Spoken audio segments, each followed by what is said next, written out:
Hello hello 11th बच्चे, आपको पिछला वाला जो ट्यूटोरियल समझ आ गया होगा, बहुत बेसिक सा है, जिसमें हमने ऑक्टेंट्स के बारे में बात करी थी।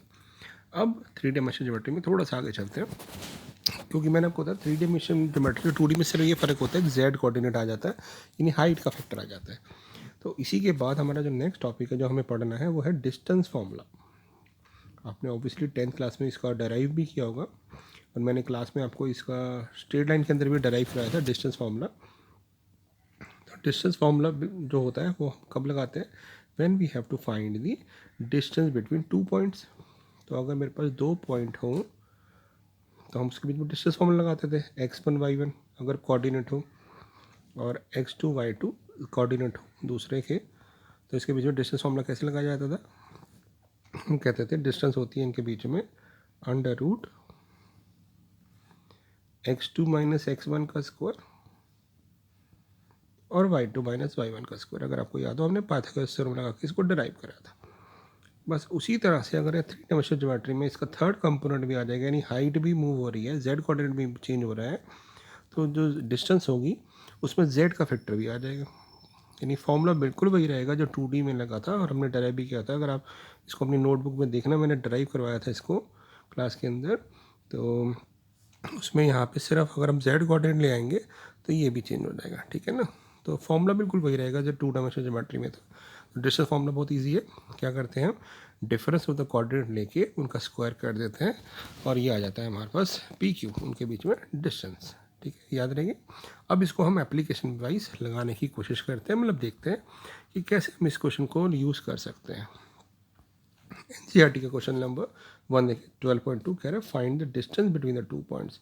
तो जैसे फर्स्ट क्वेश्चन का फर्स्ट पार्ट है हमारे पास, हमें इन दोनों के बीच में डिस्टेंस निकालनी है।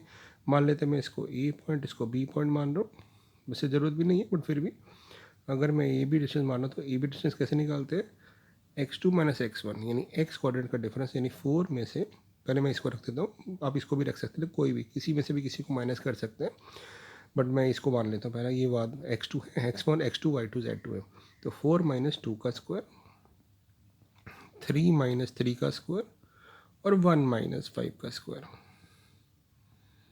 तो कितना आ जाएगा, ये आ जाएगा रूट के अंदर 4 और 16, तो ये आ जाएगा √20। तो हमारे पास फर्स्ट पार्ट की जो डिस्टेंस आ गई वो आ गई √20 यूनिट्स, और इसको हम लिख सकते हैं 2 × 2 × 5, तो 2√5 यूनिट्स।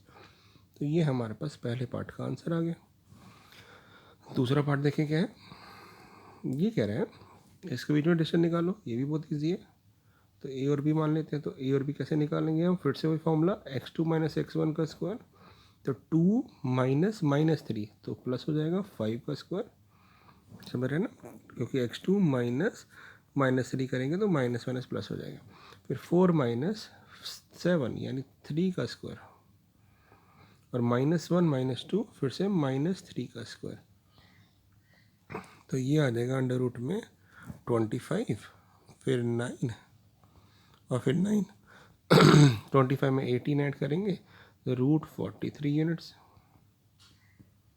ये भी बहुत इजी क्वेश्चन है ना, तो सीधे सीधे फॉर्मूले लग रहे हैं और कुछ नहीं है। थर्ड पार्ट देखते हैं। थर्ड पार्ट के अंदर भी ए बी डिस्टेंस जब निकालोगे आप तो हो जाएगा 1 माइनस -1, तो 2 का स्क्वायर, -3 का स्क्वायर यानी -6 का स्क्वायर, और 4 माइनस -4 तो 8 का स्क्वायर। तो ये आ जाएगा आपके पास 4, ये 36 और ये 64, तो √104 आ गया, √104 यूनिट्स। यूनिट्स इसलिए कह रहे हैं हमें डिस्टेंस नहीं पता क्या हो सकती है। तो थर्ड पार्ट भी हो गया। ऐसे ही फोर्थ पार्ट कर लेते हैं यहीं पे।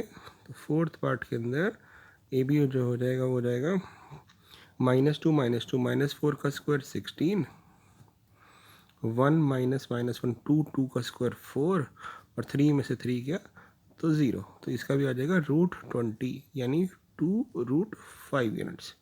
तो ये हमारे पास डिस्टेंस आ गया, ठीक है। अब 10th क्लास में हमने ये भी पढ़ा था कि हम 3 पॉइंट से कोलिनियर कैसे शो कर सकते हैं। वहाँ तो हमने पढ़ा था ना एरिया निकाल के सेक्शन फॉर्मूले से, डिस्टेंस फॉर्मूले से, तो इसमें भी हम एरिया का फॉर्मूला तो नहीं पढ़ेंगे, हमारे कोर्स में नहीं, हम सेक्शन फॉर्मूले से और डिस्टेंस फॉर्मूले से कर सकते हैं। बट क्योंकि हमने सेक्शन फॉर्मूला नहीं पढ़ा तो हम डिस्टेंस फॉर्मूले से पहले प्रूव करते हैं कि ये कोलिनियर पॉइंट्स है। कैसे करेंगे देखते हैं। 10th क्लास में आपने किया हुआ ये क्वेश्चन। हमारे पास पॉइंट है -2 -2 -2 3 5। अगले वाले ट्यूटोरियल में जब आपको मैं सेक्शन फॉर्मूला करा दूंगा तो इसको सेक्शन फॉर्मूले से भी कर सकते हैं। 1 2 3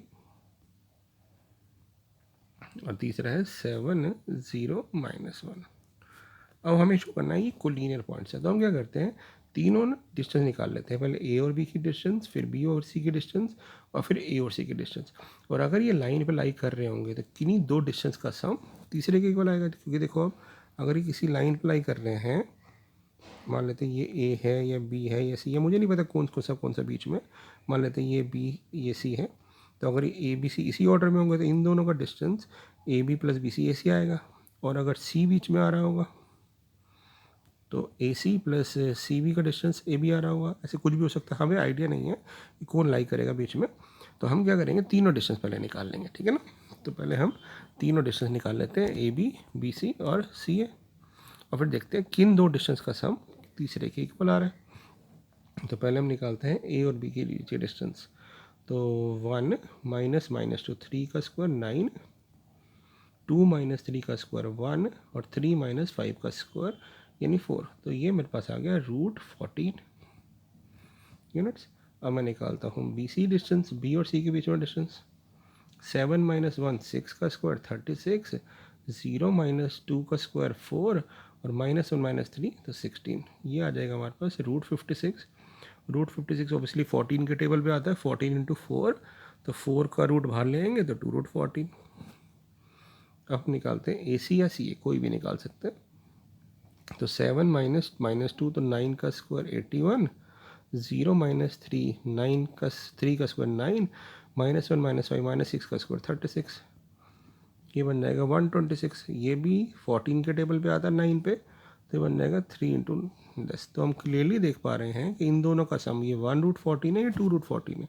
तो कहेंगे we observe that A B plus B C which is √14 plus 2√14 gives you 3√14. That means equal to AC.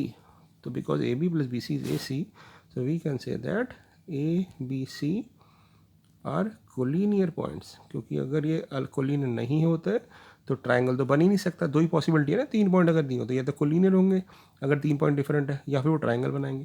तो ट्राइंगल में एक प्रॉपर्टी पड़ी थी आपने, दो साइड का सम तीसरे से बड़ा होना चाहिए, बट क्योंकि इक्वल आ रहा है तो इसका मतलब A B C are collinear points. तो इस तरह से हमने ये क्वेश्चन कर दिया। आगे चलें।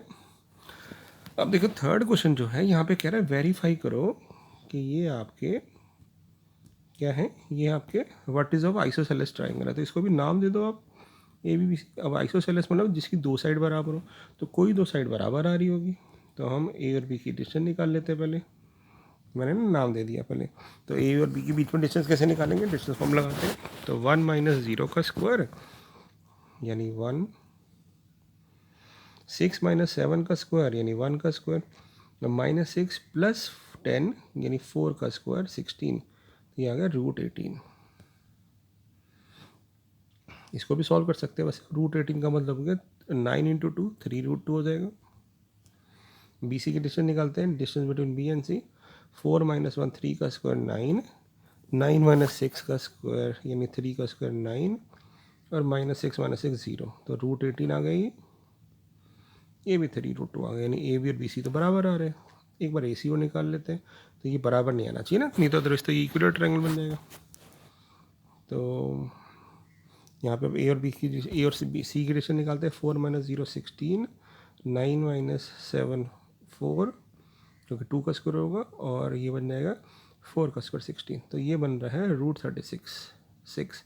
तो हम यहाँ पे क्लियरली कह पा रहे हैं कि क्योंकि A B and B C are equal means two sides are equal, तो इसका मतलब क्या बन गया, ये बन गया हमारे पास आइसोसेलेस ट्राइंगल। ठीक है ना। तो these are the vertices of a isosceles triangle. तो यही हमें तो प्रूव करना था। हम कह देंगे so these are isosceles triangle की वर्टिसेस हैं। ये हो गया फर्स्ट पार्ट। सेकंड पार्ट की बात करते हैं। कह रहा है इनके बीच में ये प्रूव करो कि ये राइट एंगल ट्रायंगल है। राइट एंगल ट्रायंगल मतलब पाइथागोरस थ्योरम वेरीफाई होनी चाहिए। तो ऐसे ही हम पहले ए और बी की डिस्टेंस निकाल लेते हैं। डायरेक्ट निकाल दें। -1 का स्क्वायर 1, फिर 1, फिर 4 का स्क्वायर 16, यानी ये आ रहा है आपके पास √18। ऐसे बी सी की बात करते हैं। बी सी हो जाएगा, मैं इसको ए बी सी नाम दे रहा हूँ बेटा। तो बी सी बी और सी के बीच की डिस्टेंस निकालेंगे ना आप, तो ये बन जाएगा 3 का स्क्वायर 9, फिर 9 और फिर 0, तो √18 ही आ रहा है। अब ए सी की डिस्टेंस निकालते हैं। ए सी की डिस्टेंस निकालेंगे तो ये आ रहा है सेम ही ऊपर वाले क्वेश्चन है, सिर्फ सिंबल चेंज कर दें। तो 4 - 0 16, फिर 4 और फिर 16, तो ये आ रहा है √36। तो आप क्लियरली देख पा रहे हैं, हम क्या देख रहे हैं कि ए सी का स्क्वायर जो 36 है वो ए बी का स्क्वायर प्लस बी सी का स्क्वायर है। तो बाय पाइथागोरस थ्योरम हम कह सकते हैं कि yes A B C form a right angle triangle. ठीक है, राइट एंगल ट्रायंगल। और आपसे थोड़ा सा चेंज करने के लिए ये भी पूछ सकते हैं कि इसमें एंगल 90 कौन सा होगा। तो अब हम क्योंकि देख पा रहे हैं कि ए सी जो है हाइपोटेनस है, क्योंकि hypotenuse square equal to P square plus B square होता है, यानी लॉन्गेस्ट साइड ए सी है। तो लॉन्गेस्ट साइड का जो ऑपोजिट एंगल होता है वो 90 होता है। तो ए सी का ऑपोजिट एंगल क्या है, बी। तो हम कह सकते हैं बी 90 डिग्री एंगल है। अगर आपसे पूछते हैं तो ये भी ट्विस्ट देने के लिए पूछ सकते हैं कि विच एंगल इज बी या विच एंगल इज 90 डिग्री, या पूछ सकते हैं find the measure of angle B. तो इस तरह से हम निकाल सकते हैं। अब अगला क्वेश्चन है प्रूव करो पैरेललोग्राम है। अब पैरेललोग्राम क्या होता है कि ऑपोजिट साइड्स की जो डिस्टेंस होती है बराबर होती है। तो वो हम कंसेप्ट लगाते हैं जरा। थर्ड का थर्ड पार्ट देखिए। तो अगर मैं मान लूँ कि ये एक ऑर्डर में दी हुई है, तो पहला क्या है हमारे पास, -1 2 1, -1 2 1, फिर है हमारे पास 1 - 2 5, फिर 4 - 7 8, और डी है हमारे पास 2 - 3 4। तो हम क्या करते हैं, ऑपोजिट साइड को हमें शो करना है। तो पहले हम ए बी निकाल लेते हैं। ए और बी के बीच की डिस्टेंस तो आ जाएगी 1 + 1 4 + 4 का स्क्वायर और +4 का स्क्वायर। तो ये आ रहा है हमारे पास √36, यानी 6 आ रही है। अब बी सी लेंथ निकाल लेते हैं। बी सी लेंथ निकालेंगे तो बी सी आ जाएगी 4 - 1 का स्क्वायर 3 का स्क्वायर, ये बन जाएगा 5 का स्क्वायर 25 और 3 का स्क्वायर 9, तो √43। अब बी सी अगर √43 आ रहा है तो ए भी √43 आना चाहिए और सी डी हमारा 6 ही आना चाहिए। ऑपोजिट साइड सेम होनी चाहिए, लेंथ इक्वल है ना। नहीं तो इसका एक और शॉर्टकट भी हमने करा हुआ, अभी हम देखते हैं। अब हम करते हैं बी सी हो गया, सी डी निकाल लेते हैं। तो 4 - 2 का स्क्वायर 4, 7 - 7 4 का स्क्वायर 16 और फिर 16, √36 आ रहा है, 6 आ रहा है। और फिर हम निकालते हैं ए डी। ए डी कैसे निकालेंगे, ए और बी की डी के बीच में डिस्टेंस 3 का स्क्वायर 9, -3 - 2 -5 25 और 3 का स्क्वायर 9, तो √43। तो हम यहाँ पे क्या ऑब्जर्व कर पा रहे हैं बेटा कि ए बी और सी डी बराबर है, बी सी और ए डी बराबर है। पैरेललोग्राम की वाट से होगी। ये तो एक ऑल्टरनेटिव मेथड था, अगर आपको याद हो कि हम क्या करते हैं, इसके डायगनल्स के जो मिड पॉइंट होता है अगर हम शो कर दें कि डायगनल के मिड पॉइंट बराबर है, सेम है, तो तभी पैरेललोग्राम हो जाता है। बट मिड फॉर्मूला हमने अब 3D में तो पढ़ा नहीं, बट होता तो वही है। क्या होता है 2D में मिड पॉइंट फॉर्मूला क्या होता है, x1 + x2/2 y1 + y2/2। 3D में सिर्फ z1 + z2/2 आ जाता है। तो वैसे भी दिखा सकते हैं कि ना मिड पॉइंट ऑफ ए सी निकाल लेते हैं फर्स्ट डायगोनल का। कैसे निकालोगे, x1 + x2/2, 4 + -1 तो यानी 3/2 आ गया, 2 - 7/2 -5/2 आ गया, और 1 + 8/2 9/2 आ गया। अब अगर आप यहाँ पे ये भी दिखा दो कि मिड पॉइंट दूसरे डायगोनल का भी सेम है, तो हम कह देंगे ये पैरेललोग्राम हो जाएगा। Mid point of B D निकाल लेते हैं। तो ये बन जाएगा 1 और 2 3/2, -2 और -3 -5/2, ऐड ही तो करना है ना, 5 और 4 9/2। तो कह सकते हैं हम इन दोनों के मिड पॉइंट बिल्कुल सेम आ रहे हैं। तो because mid point the diagonal bisect each other, मतलब बराबर है, मतलब हम कह सकते हैं मिड पॉइंट जो है दोनों का सेम है डायगोनल्स का, तो इसका मतलब these are the vertices of a parallelogram. तो ये एक ऑल्टरनेटिव मेथड था। अब चलते हैं लास्ट 2 क्वेश्चंस पे, ठीक है। यहाँ कह रहा है find the equation of set of points which are equidistant from these 2 point. तो मान लेते हैं ये पॉइंट ए है, ये बी है, और हमारा पॉइंट मान लेते हैं 4th point, let P be the required point X Y Z. अब वो कह रहा है कि P जो है हमारा A से और B से सेम दूरी पे है, सेम डिस्टेंस पे है, यानी एक तरह से कह रहा है कि PA इक्वल टू PB है। तो हम P और P भी बराबर थे, इनका स्क्वायर भी बराबर होगा, तो इनके बीच में डिस्टेंस लगा देते हैं, फॉर्मूला लगा देते हैं P और A के बीच में। A हमारा है 1 2 3, और ये है हमारा 3 2 -1, और ये हमारा है एक्स वाई जेड। तो जब हम इसके बीच में फॉर्मूला लगाएंगे तो ये बन जाएगा x - 1 का स्क्वायर, y - 2 का स्क्वायर, और z - 3 का स्क्वायर, और इधर हो जाएगा x - 3 का स्क्वायर, y - 2 का स्क्वायर, और z + 1 का स्क्वायर, ठीक है ना। अब इसको होल स्क्वायर खोल देते हैं, a square plus b square - 2ab, इसका भी फॉर्मूला खोल देते हैं। वैसे तो ये कट ही रहा है, सॉल्व डायरेक्ट ही काट देते हैं ना इसको। ये बन जाएगा z स्क्वायर प्लस 9 - 6z, यहाँ आ जाएगा एक्स स्क्वायर प्लस 9 - 6x, ये आ जाएगा Z square plus 1 + 2z। X square Z square पूरा पूरा कट रहा है, 9 और 1 भी कट रहा है, तो यहाँ पे -6 या -2x इधर ले आएंगे तो 4x, इधर ये -8z हो जाएगा इक्वल टू 0। तो 4 से डिवाइड कर देंगे तो हमारे पास रिलेशन आ गया कि x - 2z 0 होगा, या फिर कह सकते हैं x = 2z होगा। तो ये हमारा 4th क्वेश्चन हो गया। एक बार लास्ट क्वेश्चन वो करते हैं 5th, और फिर उसके बाद ये एक्सरसाइज ओवर है। तो आपको क्लियर है कि देखिए कितना ईजी है 3D भी। बट ना इसमें 5th में एक बार थोड़ा सा डिस्कशन करें। अगर आपसे मैं वैसे पूछूंगी कैसा फिगर बनेगा, वैसे तो 2D में हमने पढ़ा होगा ऐसा, बट 3D में पूछ रहा है, कह रहा है find the equation of set of all points P the sum of whose distance from 2 fixed point is 10। तो अगर आपको याद हो ये एलिप्स की एक डेफिनेशन थी। एलिप्स एक ऐसा होता है कॉनिक जिसमें हम जो पॉइंट को मूव करते हैं तो उसकी जो डिस्टेंस होती है उस पॉइंट की फ्रॉम 2 फिक्स पॉइंट्स, उनका सब हमेशा कांस्टेंट रहता है। तो ये बेसिकली ये एलिप्स ही है। बट एलिप्स जब 3 डायमेंशन ज्योमेट्री में आ जाता है तो उसको कहते हैं एलिप्सॉइड। तो यानी एलिप्स को जब रोटेट करा दोगे अबाउट एक्सिस तो वो बन जाएगा एलिप्सॉइड। तो यानी इसका मतलब है ये एक एलिप्स इन 3D में है, हालांकि वो हमारे कोर्स में नहीं है बट हम इसको समझ सकते हैं, ठीक है। तो यहाँ पर कह रहा है कि ना P एक पॉइंट है, हमें नहीं पता P क्या है, उसकी इक्वेशन निकालनी है एक्स वाई जेड। वो कह रहा है A और B से उसकी डिस्टेंस 10 है, तो A हमारा है 4 0 0, B है हमारा -4 0 0। तो बेसिकली यहाँ गिवन है कि PA + PB 10 दिया हुआ। अब हमें इसी क्वेश्चन को सॉल्व करना है। तो PA कैसे निकालेंगे, डिस्टेंस फॉर्मूला लगाएंगे, distance between P and A, तो ये बन जाएगा x - 4 का स्क्वायर, y - 0 का स्क्वायर, z - 0 का स्क्वायर, ये बन जाएगा x + 4 का स्क्वायर, y - 0 का स्क्वायर, और z - 0 का स्क्वायर। अब क्या करते हैं इसको सॉल्व करने के लिए एक, अब यहाँ पे ध्यान रखना जब दोनों इक्वेशन में रूट आ जाए तो हम एक को उस साइड ले जाते हैं ताकि दोनों रूट एक साइड नहीं रहना चाहिए, नहीं तो थोड़ा सा डीडियस हो जाता है। तो हमने क्या किया, इसको उधर ले गए और फिर हमने स्क्वायरिंग बोथ द साइड कर दी। तो जब स्क्वायरिंग बोथ द साइड करोगे आप इसमें, मतलब इस साइड भी स्क्वायर और इस साइड भी स्क्वायर, यहाँ तो कट जाएगा रूट से, तो यहाँ आ जाएगा हमारे पास x - 4 का square plus Y square plus Z square, इधर आ जाएगा 100 x + 4 का स्क्वायर, क्योंकि जब सेकेंड टर्म का जब स्क्वायर करोगे तो ये आ जाएगा -20, और ये पूरा रूट आ जाएगा। अभी मैं इसको लिख दूंगा, Y square Z square cut रहा है,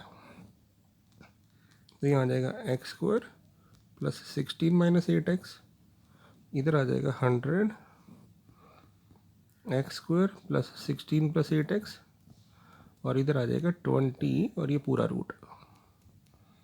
अभी हम इसको सॉल्व कर देंगे, ठीक है ना। तो थोड़ा सा लंबा सा प्रोसीजर है।